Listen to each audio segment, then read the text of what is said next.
With fireworks in the air, day 2 of the NFL draft here in Green Bay is over. The biggest storyline of all, Colorado quarterback Shedeur Sanders is still on the board. When in doubt, stay mellow. That was Carmelo Anthony in his Basketball Hall of Fame speech here at Symphony Hall in Springfield. Syracuse leading Virginia 1-0 after a late APC goal in the first quarter. Dan Shalam with you here on the sidelines. These two teams have fought with each other the past couple of times that they've met up. It was another successful weekend at home for Syracuse football ahead of a big test on the road for SU. Welcome into sports. I'm Dan Shalam. Do you know who Kyle McCord is? Yeah. Who's Kyle McCord? I don't know. Oh, come on. The common theme for Syracuse men's lacrosse in this year's NCAA tournament has been coming from behind to win. The Orange trailed 8-2 to Harvard, 5-2 to Princeton, and 10-2 to Maryland here today. However, SU couldn't muster up the comeback, leading to a 14-8 loss to the Terps, marking the end of SU's season. We dug the hole a little too big, especially against a team that controls the ball and makes it really difficult to make a comeback on them. When they shoot within the last 10 seconds of almost every possession, and then if they get resets, then it's another 60. So it really puts a lot of pressure on the defense, and our guys gave it everything they had. The Orange have plenty to be proud of, notching 13 wins this season. This was a squad that won just 4 games in 2022. Reporting from Gillette Stadium, Dan Shalam, Citrus TV. Number 5 Syracuse lacrosse has been on a heater, winners of 8 in a row. You heard that right. But Saturday's matchup against Pittsburgh brought a challenge the Orange haven't had to face all season, a 10 a.m. first draw. So could the Orange rise to the occasion in the early morning? Let's take you out to the Dome and find out how it all went down.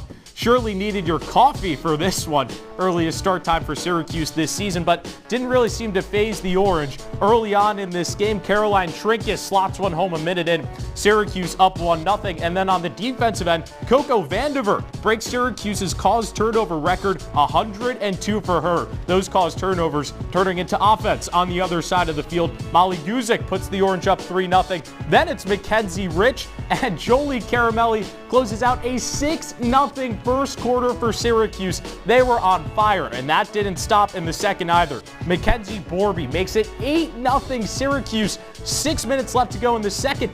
Pitt hasn't even scored, but finally, Caitlin Giandonato puts it in with 3:41 left to go in the half. But Molly Guzik had to get back in there and make things 10-1 at the break, and it was more Guzik to start the third quarter. 90 seconds in, she makes this an 11-1 ball game. 4 goals in this one for Guzik. She scored in every game this year, but you see Mackenzie Rich, she puts one home to make it 13-2. She scored on every shot she took, a career high in points, and then Jolie Caramelli caps the third quarter. 15-2 Orange, just domination. Melina Cotter makes things 16-2 Syracuse, 2 minutes into the fourth. Highest goal total of this season for Syracuse. Pitt with some garbage time goals down the stretch thanks to Caitlin Giandonato. She finished with a hat trick in this one, and Pitt actually went on a 5-0 run to end this game, but it didn't matter. Syracuse cruises to victory, 16-7. In Syracuse men's lacrosse's 24-5 win over Jacksonville this past Saturday, SU legend John Galloway returned back to the Dome. But on the other side of the sidelines, Galloway, now the head coach of the Dolphins, won 2 national championships with Syracuse in 2008 and 2009 as a goaltender. And while things might not have gone his squad's way last weekend, still being back here in the 315 meant the world to him. It was a quick trip. We landed at 3 o'clock yesterday, practice, dinner, and here this morning. But, Mom and Dad were a warm welcome at the hotel last night, and had some family here, had some high school coaches come and watch practice yesterday. But also really meaningful for me now that I can reflect on it, on just how special this place is. In his time at Syracuse, Galloway was a first-team All-American twice. Along with that, the Salt City native sits as SU's all-time leader in wins and minutes played by a goalie. Given Galloway's rich history in Orange, head coach Gary Gate was excited to have the netminder back to open the season. Coach Galloway's a very nice young man, and I enjoyed watching him play when he was here and talking with him here and there and getting to know him a little bit. But we're excited to have him back. I'd asked if they wanted to come play maybe a year or two before, and he kind of reached out and said this year I think we'd like to come up. Despite the blowout loss Saturday, Galloway has completely transformed Jacksonville.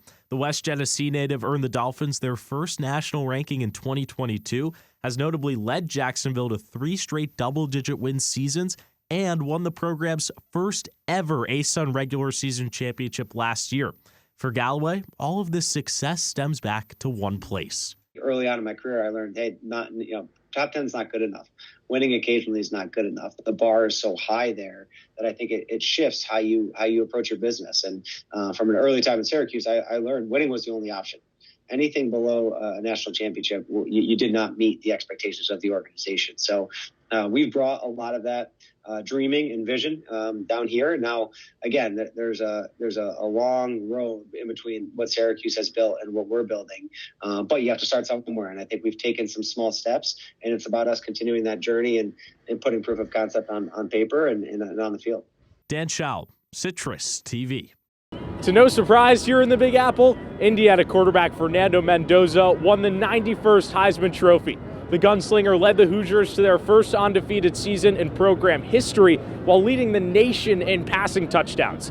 Because of that, Mendoza received 85% of possible voting points here tonight, making him the first IU player to bring a Heisman Trophy to Bloomington. I can't feel my body right now. I can't feel my body right now. And when I was up there at the speech, I started crying, and then I'm like, gotta collect yourself, and then I was like, well, I got some of my emotions, and there's so many emotions, so much mix. It truly hasn't really hit me yet. It really hasn't hit me yet, and I don't know. I've never felt this way before in my life. I feel like, I'm elevating now, like flying or something. I think, everything that Fernando represents, you see the closeness of this team and how tight they are. And I think a lot of that is an embodiment of him. While Mendoza captured the MVP award tonight, the Hoosier season is still ongoing. Indiana will face the winner of Oklahoma and Alabama in the Rose Bowl on New Year's Day. But for now, reporting from Times Square and the Heisman ceremony in New York City, Dan Shalam, Citrus TV. Syracuse and Cal, the Orange up by 11. Cal will start with the ball here in the second half, working from left to right. Shepard on it. Did not have any first half points. Looking for some scoring here. Passes off to Walker straight away. And now flips over to Mal. Inside. Looking for Walker. Driving on Almon. She puts up a layup and it sinks. Sakima Walker had 7 first half points. She's up to 9. Leads Cal overall. And this is a 9-point game. Dominique Darius on the near side wing. Driving down to the low block. Goes up for the layup and finishes. A strong bucket there from Dominique Darius. And Syracuse once again leads by 11. 9:25 left to go here in the third quarter. Darius up to 4 points here tonight. And Syracuse looking to pull away, but Cal on the other side. Twydale in the corner, drives down to the low block on Izoj. Just passes to Walker, who floats a 2 off the back iron, no good. Izoj comes down with the rebound. Syracuse working from right to left. Darius drives down to the low block, puts up a 2. Doesn't go, but she's fouled on the way up and will go to the line for 2 shots. Physical start here in the third quarter. Pushes Darius to the line. Not too much of a shock considering that there were 13 first half fouls between these two teams. Darius, a 77% free throw shooter. Her first here tonight is good. Gives Syracuse a 12-point lead, its largest here so far. 5 points as well for the Jacksonville, Florida native. Her second is true. A 13-point lead for the Cuse. 9 minutes left to go here in the third quarter. See if Cal starts to get a little bit desperate now in chase mode. Twydale straight away, guarded by Burrows. Driving towards the paint, kicks out over to the right side. Maul driving down to the free throw line, standing on the ACC logo. Ball's coughed up, but Maul comes down with it once again. Still has it on the far wing. Passes over to Twydale for a 3 from the left side. Off the back iron, no good. Cal with an offensive board. They still have the ball and a fresh shot clock. 15 seconds left to go on it. Twydale on the far side, guarded by Almon. Drives to the ACC logo. Gives it off for Walker from the low block. She lays it in for 2. Cal responds, 11-point game, 8:19 left to go here in the third quarter. Darius driving down low. The ball is coughed up. Shepard pokes it away and is driving all the way down. Wide open layup. It's too strong. Goes off the front rim. is OJ fighting for the rebound. Ball's on the floor. Burrows picks it up. Passes over to Filia on the near side wing. Syracuse slowing things down a little bit after that fast set of plays on the other side of the floor. Filia spins inside from the paint. Her shot goes off the front rim. Rebound is OJ. Goes up once, doesn't get it. Comes back with her own rebound. Still has it now. Pulls up from the far side. It's an air ball. Filia comes down with the rebound. 8 seconds on the shot clock. The ball never touched the rim originally, so Syracuse has to work fast. Is OJ from the low block. Layup is good. A wacky offensive possession for Syracuse, but it ends up with the Orange scoring 2 points. 40-27 Syracuse, 7:20 left to go here in the third quarter. And you can see Twydale shaking her head as she has the ball now on the other side of the floor. A little bit frustrated. She drives down into the paint, gives off for Walker, and she finishes. That's been the move for Cal on the offensive side of the floor. Twydale drives in, lays it off for Walker in the paint. And once again, an 11-point game as we hit the 7-minute mark here in the third quarter. Burrows straight away was left open, kicks to the corner. Filia a three. It's too hard off the back iron. Ball rolling around on the floor. A fight for the rebound. A jump ball is called with the possession arrow facing Syracuse's way. So the Orange will stick with the ball. Couple of subs coming onto the floor here for Cal. Doez comes in along with Ojukwu, with Barnes taking a seat on the other side of the floor, along with Shepard. Syracuse still with the ball. Darius has it in the far quarter. Double teamed. Gives off to Thompson. Right back to Darius. She still has it on the far wing. Cuts inside to the low block. Puts up a two. Rolls around the rim. Comes off. Last touches a Cal defender. Syracuse stays with the basketball. 6:30 left to go here in the third quarter. 40-29 Orange. Darius to inbound from the baseline. Quickly fires into Burrows in the right corner. She's working her way into the paint, guarded tightly by Maul. Ball's up in the air. It was tipped. Coming down with it is Twydale. Moving from left to right, slowing it down once again. Syracuse has been working fast. Twydale cuts into the paint. Once again gives off to Walker, and it's the same thing once again. Walker finishes it. That's 3 straight buckets for Cal on that end of the floor where they've run the same play. Syracuse just won for its last 7. Needs to get some momentum on the offensive end.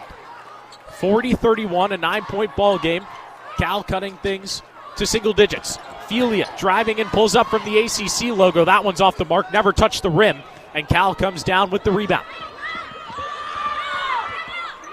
Twydale with some serious energy, barking orders at her offense, trying to make something happen. Throws an errant pass over to Doez. Filia tips it, drives down the floor, wide open layup, finishes it for 2. The sloppy play hurting Cal. Orange up by 11, 5:30 to go. I'll tell you what, Charmin Smith is mad because that ball went off of Kevin Sparak and stayed in bounds. It would have gone out of bounds off the hands of Filia. Lucky break for Syracuse. They will take it. Maul straight away, driving on Almone. Down the left alley, kicks back up here to Twydale. Works her way into the paint, gives off to Walker, who's working on Almone, but she travels. A turnover for the Golden Bears. That'll be Cal's now 12th on the evening. Shows why that they're trailing by 11 in this game. Burrows on the other side of the floor. Gives off to Darius straight away, standing on the block. Yes, 15 seconds on the shot clock. She pulls up from the right elbow. It's no good. Ball came off of the front of the rim. Was just a little bit too strong. Filia with the rebound. Resets at the top of the key. Guarded by Twydale, one-on-one. She's going to take the matchup, drives into the paint, looking for someone, gives off for Burrows, who puts up a 2. That's way short of the basket, but Burrow comes down with her own offensive board. Drives right back into the paint, pulls up, swish. Burrows with the extra effort puts Syracuse up by 13 with 4:27 left to go here in the third. Just what the doctor ordered. Sophie Burrows up to 10 points here tonight. Twydale on the other side, guarded by Almone. Flips inside, was looking for Ojukwu. And a foul is called on Journey Thompson for blocking right in the lane. We hit immediate timeout here in the third quarter.